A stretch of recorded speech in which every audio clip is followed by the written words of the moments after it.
मेरा नाम अब्दुल्लाह है और मैं गुजरांवाला से हूँ और जो कुछ मैं बयान करने जा रहा हूँ वह सिर्फ एक डरावनी कहानी नहीं बल्कि एक ऐसा तजुर्बा है जिसने मेरी सोच, मेरा ईमान और मेरी जिंदगी का हर जाविया बदल कर रख दिया। यह 2018 की बात है जब हमने एक पुराना स्कूल किराए पर लिया। बज़ाहिर वह एक आम सी इमारत थी, लेकिन उसके अंदर दाखिल होते ही एक अजीब सा एहसास होता था, जैसे दीवारें सिर्फ ईंटों से नहीं बल्कि किसी खामोश तारीख से बनी हों। जैसे वहां कुछ ऐसा हो जो नजर नहीं आता लेकिन महसूस जरूर होता है। शुरू के दिन बिल्कुल आम थे। बच्चों की आवाजें, हंसी, खिल, शोर, सब कुछ वैसा ही था जैसा एक स्कूल में होना चाहिए। लेकिन जैसे जैसे दिन गुजरते गए, एक अनजाना बोझ उस जगह पर महसूस होने लगा, जैसे फजा में कोई दबाव हो जो आहिस्ता आहिस्ता बढ़ रहा हो। सबसे पहले बच्चों ने शिकायत की कि सहन में लगे झूले खुद ब खुद हरकत करते हैं। हमने हंसकर बात टाल दी, लेकिन बच्चों के चेहरों पर जो खौफ था वह बनावटी नहीं लगता देता। वह सच में डरे हुए थे। मैंने एक दिन खुद मुशाहिदा करने का फैसला किया। शाम का वक्त था, सूरज ढल रहा था और स्कूल लगभग खाली हो चुका था। मैं सहन में खड़ा था कि अचानक मेरी नजर एक झूले पर पड़ी। वह आहिस्ता आहिस्ता हिल रहा था, जैसे किसी ने अभी उसे छोड़ा हो, लेकिन वहां कोई नहीं था। हवा तक नहीं चल रही थी। दरख्तों के पत्ते साकित थे, लेकिन वह झूला हरकत कर रहा था। और उसी लम्हे मेरे दिल में पहली बार एक हकीकी खौफ ने जन्म लिया। स्कूल के पिछले हिस्से में एक पुराना तहखाना था, जिस पर हमेशा ताला लगा रहता था।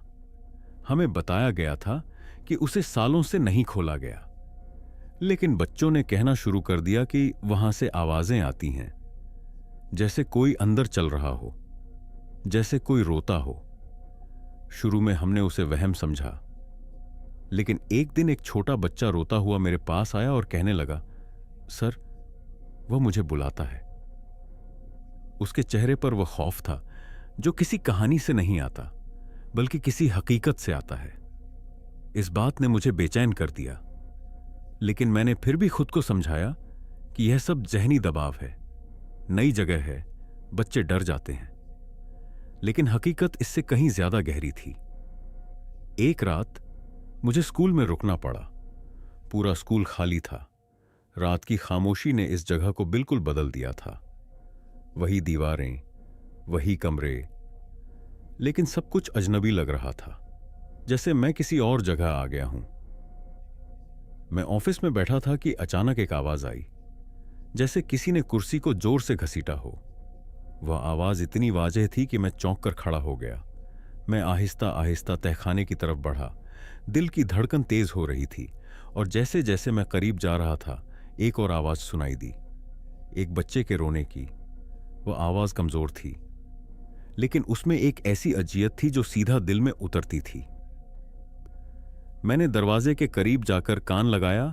अंदर से सिसकियों की आवाज आ रही थी, जैसे कोई कई सालों से रो रहा हो, और उसकी आवाज में उम्मीद खत्म हो चुकी हो। मैं पीछे हट गया। मेरे हाथ कांप रहे थे। मैंने खुद को समझाया कि यह सब वहम है, लेकिन दिल मानने को तैयार नहीं था। अगले दिन मैंने यह बात अपने वालिद को बताई। उन्होंने खामोशी से मेरी बात सुनी। फिर मुझे उस कमरे की चाबियां दी और कहा, कुछ चीजें सिर्फ देखने से समझ नहीं आती, लेकिन एहतियात जरूरी है। उनके लहजे में एक अजीब संजीदगी थी। कई दिन खामोशी में गुजर गए, जैसे कुछ था ही नहीं। लेकिन फिर एक रात वह आवाजें दोबारा शुरू हो गईं, इस बार ज्यादा वाज़ेह, ज्यादा करीब, जैसे कोई अंदर से मदद मांग रहा हो। मैंने हिम्मत की और तहखाने की तरफ गया। जैसे ही मैं दरवाजे के करीब पहुंचा, अचानक पूरे स्कूल की बिजली चली गई। मुकम्मल अंधेरा छा गया, एक ऐसा अंधेरा जो आम नहीं था, जैसे रोशनी को भी वहां आने की इजाजत न हो। मैंने मोबाइल की टॉर्च ऑन की। हाथ कांप रहे थे। मैंने दरवाजा खोलने की कोशिश की, लेकिन वह जैसे अंदर से बंद था। मैंने पूरी ताकत लगाई और अचानक दरवाजा एक झटके से खुल गया और मैं लड़खड़ाता हुआ अंदर दाखिल हो गया। अंदर शदीद बदबू थी, सड़ी हुई नमी की, जैसे कुछ बहुत पुराना और खराब हो चुका हो। मैंने रोशनी घुमाई।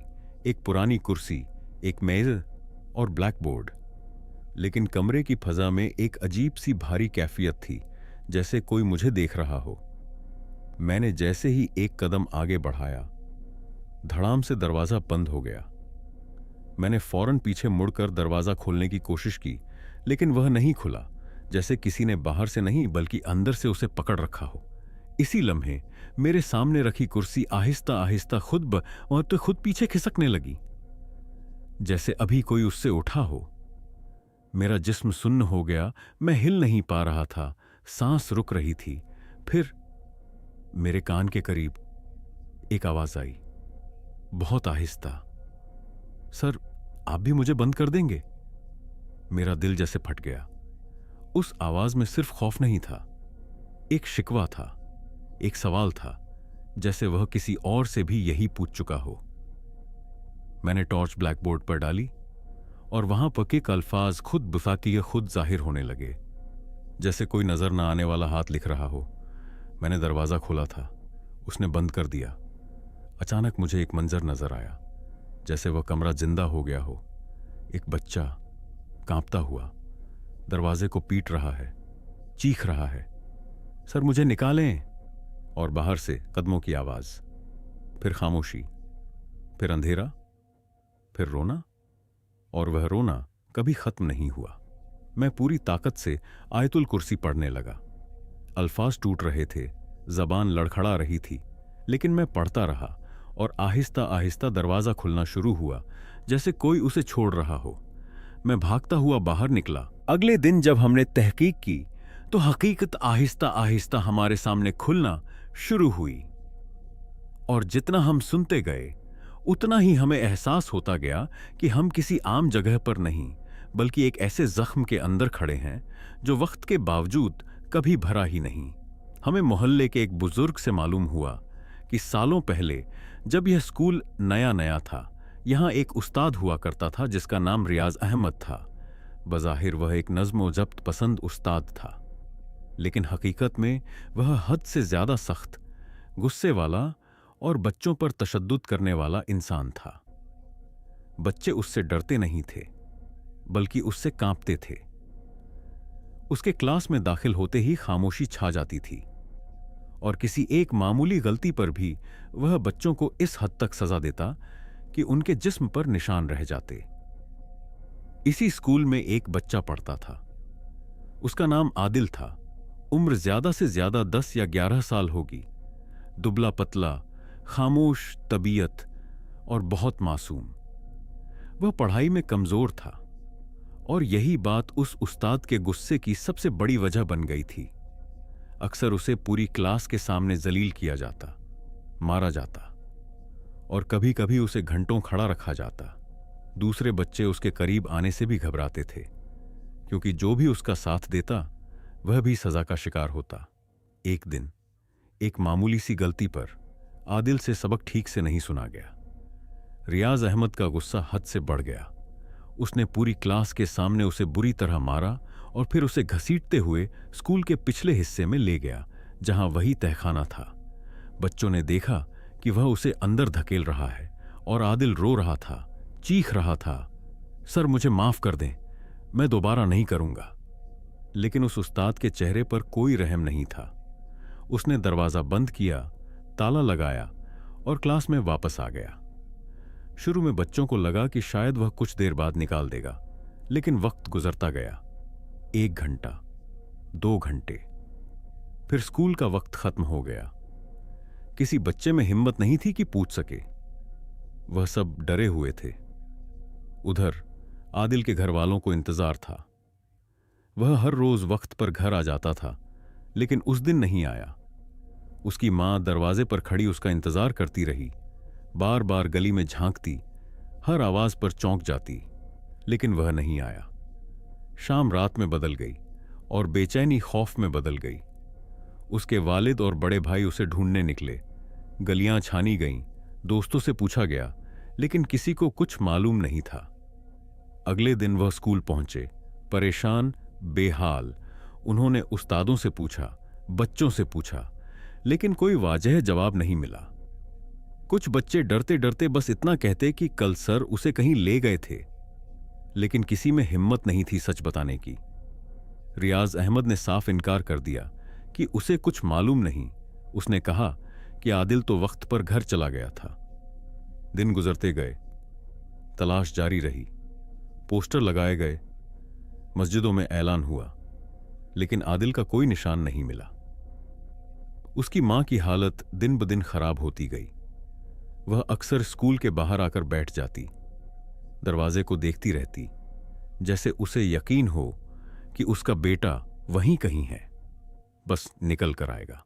तकरीबन एक हफ्ते बाद स्कूल के कुछ अमले ने शिकायत की कि पिछले हिस्से से अजीब सी बदबू आ रही है। पहले तो उसे नजरअंदाज किया गया, लेकिन जब बदबू नाकाबिले बर्दाश्त हो गई तो मजबूरन तहखाने का दरवाजा खोला गया। जब दरवाजा खोला गया तो अंदर का मंजर देखकर सबके होश उड़ गए। अंदर आदिल की लाश थी, दीवार के साथ सिमटी हुई। उसके नाखून टूटे हुए थे, जैसे उसने दरवाजा खोलने की बहुत कोशिश की हो। उसके चेहरे पर खौफ इस तरह जमा हुआ था जैसे वह आखिरी लम्हे तक चीखता रहा हो। उसकी आंखें खुली हुई थीं और उनमें एक सवाल था, क्यों? कहा जाता है कि उसकी उंगलियों के निशान दरवाजे की अंदरूनी सतह पर आज भी मौजूद थे, जैसे वह आखिरी सांस तक बाहर निकलने की कोशिश करता रहा हो। लेकिन कोई नहीं आया। यह खबर पूरे इलाके में आग की तरह फैल गई। आदिल के वालिदैन टूट गए। उसकी मां ने जब उसे देखा तो वह वहीं बेहोश हो गई और उसके बाद कभी मुकम्मल तौर पर संभल न सकी। वह अक्सर एक ही जुमला दोहराती रहती थी, वह अंधेरे से डरता था। पुलिस ने केस दर्ज किया और आखिरकार हकीकत सामने आई। बच्चों ने डर के बावजूद बयान दिया और रियाज अहमद को गिरफ्तार कर लिया गया। लेकिन कहानी यहां खत्म नहीं हुई। जेल में रहते हुए उसके साथ अजीब व गरीब वाकयात पेश आने लगे। वह चीखता था, रातों को उठकर दीवारों से बात करता था, कहता था कोई उसे देख रहा है, कोई उसके करीब खड़ा है। वह बार बार एक ही जुमला दोहराता था, मैंने दरवाजा खोला था, वह बाहर नहीं आया। जेल के मुहाफिज कहते थे कि वह अक्सर रात को अपने सेल के एक कोने में खड़ा होकर किसी नजर न आने वाले बच्चे से माफी मांगता था। कई बार उसे अपने गले को खुद पकड़ते हुए देखा गया, जैसे कोई और उसे दबा रहा हो। चंद महीनों बाद वह उसी हालत में मुर्दा पाया गया। उसका चेहरा खौफ से बिगड़ा हुआ था, आंखें खुली हुईं और दीवार पर उसके नाखूनों के निशान थे, बिल्कुल वैसे ही जैसे आदिल के थे। हमने फौरन एक आलिम दीन को बुलाया। उन्होंने वहां कुरान की तिलावत की, दम किया और हमें एक बात कही जो आज तक मेरे जहन में गूंजती है। यह सिर्फ एक रूह नहीं, यह एक अजियत है, एक जुल्म का असर। और जब जुल्म होता है तो उसके असरात खत्म नहीं होते, वह जगहों से जुड़ जाते हैं। हमने वह स्कूल छोड़ दिया, लेकिन वह चीज हमें नहीं छोड़ सकी। कई रातों तक मुझे वही आवाज सुनाई देती रही, सर मुझे जाने दें। मैंने उसके बाद अपनी जिंदगी बदल दी। मैंने नमाज की पाबंदी शुरू की। सोने से पहले आयतुल कुर्सी, सूरह फलक, सूरह नास पढ़ना मामूल बना लिया, क्योंकि मुझे समझ आ गया था कि इस दुनिया में कुछ ऐसी मखलूकात भी हैं जो हमें नजर नहीं आती, लेकिन वह हमें देखती हैं और कभी कभी वह हमसे राब्ता भी करती हैं। आज भी कभी कभी जब मैं अकेला होता हूं और मुकम्मल खामोशी होती है तो मुझे ऐसा लगता है जैसे कोई बहुत आहिस्ता से मेरे करीब आकर कहता है, सर आपने मुझे क्यों नहीं बचाया? और इस सवाल का मेरे पास आज तक कोई जवाब नहीं। कहानी पसंद आई हो तो लाइक करें और एक प्यारा सा कमेंट कर दें। मिलेंगे इंशाल्लाह एक और कहानी के साथ। चैनल को सब्सक्राइब करके रखिएगा।